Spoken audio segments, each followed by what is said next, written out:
Et si on vous disait que la prochaine révolution de l'IA, ce n'est pas de reconnaître des images, mais de prédire l'avenir? Aujourd'hui, on plonge au cœur de la quête du bon sens. Comment on peut bien apprendre à une machine à comprendre le monde de façon intuitive? C'est la grande question. Une IA, aujourd'hui, elle peut pulvériser le meilleur joueur d'échecs du monde. Mais si on lui demande si un grille-pain peut rentrer dans un sac à dos, eh bien, elle est complètement perdue. Alors, comment on fait pour lui inculquer cette connaissance du monde qui, pour nous, est juste évidente? Pour s'attaquer à ce défi, il faut vraiment aller à la racine du problème. Il ne s'agit pas de coder des millions de règles, non. L'idée, c'est d'enseigner aux machines la physique intuitive. Vous savez, ces lois non écrites qui régissent notre réalité de tous les jours. Parce que la véritable intelligence, ce n'est pas seulement de voir une balle et un verre, c'est de comprendre que si la balle percute le verre, il y a de fortes chances qu'il se brise. C'est cette capacité à anticiper les conséquences qui est vraiment au cœur du bon sens. Et ce point est absolument fondamental. Personne ne nous a sorti les équations de Newton quand on était bébé. On a compris que les objets tombent en les regardant tomber, tout simplement. L'IA doit faire pareil, apprendre les lois du monde par la simple observation. D'accord, mais comment une IA peut-elle observer et apprendre? Eh bien, les chercheurs explorent une idée assez fascinante, lui donner la capacité de se créer sa propre simulation interne de la réalité. C'est ce qu'on appelle un modèle du monde. Alors voilà comment ça s'articule en gros en 4 étapes. D'abord, un module de perception. Regarde ce qui se passe. Ensuite, le fameux modèle du monde, imagine ce qui pourrait se passer ensuite. Puis, un module de coût, évalue si ces scénarios sont bons ou mauvais. Et à la fin, l'acteur choisit l'action qui mène au meilleur futur possible. Pour le dire plus simplement, le modèle du monde, c'est ce qui permet à l'agent de penser avant d'agir. Il peut jouer des milliers de scénarios dans sa tête pour choisir le meilleur, sans jamais avoir à prendre le moindre risque dans le monde réel. Et cette capacité à penser avant d'agir offre un avantage absolument décisif, la possibilité d'apprendre en toute sécurité. En fait, il y a 2 grandes approches pour apprendre. L'apprentissage par renforcement classique, c'est un peu comme apprendre à faire du vélo en tombant, en se relevant, en retombant. La planification basée sur un modèle, c'est comme avoir un simulateur de vélo qui permet de comprendre la physique de l'équilibre avant même de poser un pied sur la pédale.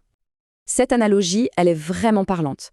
Un agent sans modèle du monde qui apprend à conduire près d'une falaise, il ne va comprendre le danger qu'après être tombé, des milliers de fois. Alors qu'un agent avec un bon modèle, lui, il sait, avant même de tourner le volant, il sait que cette action mène droit à la catastrophe. En fait, cette idée rappelle un peu les travaux du psychologue Daniel Kahneman sur nos 2 systèmes de pensée. Prenez un joueur d'échecs débutant. Il utilise son système 2, lent, réfléchi. Mais un grand maître, son modèle du monde est tellement affûté qu'il passe en système 1. Il ne réfléchit plus, il sent le bon coup, de manière quasi instantanée, intuitive. C'est la planification qui devient une expertise. D'accord, un modèle du monde, c'est bien. Mais comment il fait pour gérer une quantité quasi infinie d'informations? Il ne peut pas tout retenir. La clé, c'est d'organiser le savoir intelligemment. La solution, c'est un concept qui s'appelle la parcimonie. L'idée est toute simple. On force le modèle à être économe. Pour décrire une idée, il n'a le droit d'activer qu'un tout petit nombre de ses neurones. Ça l'oblige à se concentrer sur ce qui est vraiment, vraiment essentiel. Et on peut même aller un cran plus loin avec la parcimonie de groupe. Imaginez que chaque neurone est un mot. La parcimonie simple, c'est utiliser peu de mots. La parcimonie de groupe, c'est s'assurer que les mots qu'on choisit forment des phrases qui ont du sens en activant des concepts qui vont bien ensemble. Et le résultat est super puissant. En regroupant les caractéristiques qui vont ensemble, le système apprend par exemple qu'une tasse reste une tasse, peu importe si on la regarde de haut, de côté ou si elle est grande ou petite. Il développe une compréhension des objets qui est beaucoup plus solide, plus abstraite. Ce qui est absolument fascinant, c'est que cette organisation un peu forcée crée visuellement des motifs à la fois très beaux et assez étranges. Et c'est là que ça devient bluffant. Ces fameux motifs en pales de turbine qui apparaissent dans l'IA sont incroyablement similaires à ce que les neuroscientifiques observent dans le cortex visuel des mammifères, y compris le nôtre. C'est quand même un indice assez fort que les chercheurs sont peut-être sur la bonne voie. Bon, organiser le savoir, c'est une chose. Mais comment l'acquérir au départ? Il y a une autre approche complètement différente qui consiste à faire apprendre l'IA par la compétition. Alors, bienvenue dans le monde des GAN. Imaginez un jeu du chat et de la souris, mais entre 2 intelligences artificielles. D'un côté, on a le générateur. C'est notre faussaire et son but, c'est de créer des fausses images plus vraies que nature. De l'autre côté, on a le discriminateur, notre détective, qui doit démasquer les contrefaçons. Le processus, c'est une véritable course à l'armement. Le détective s'entraîne sur de vraies photos pour s'améliorer. Le faussaire essaie de le piéger. Le détective le démasque et lui dit pourquoi c'est un faux.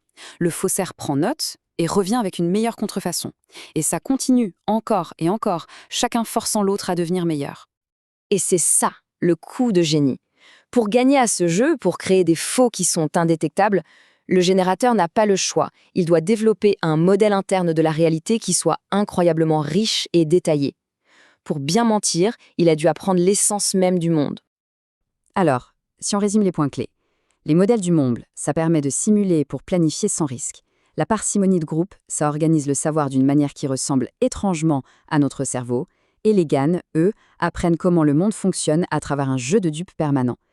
Toutes ces techniques nous rapprochent d'une IA avec du bon sens, c'est certain. Mais ça soulève une question encore plus vertigineuse.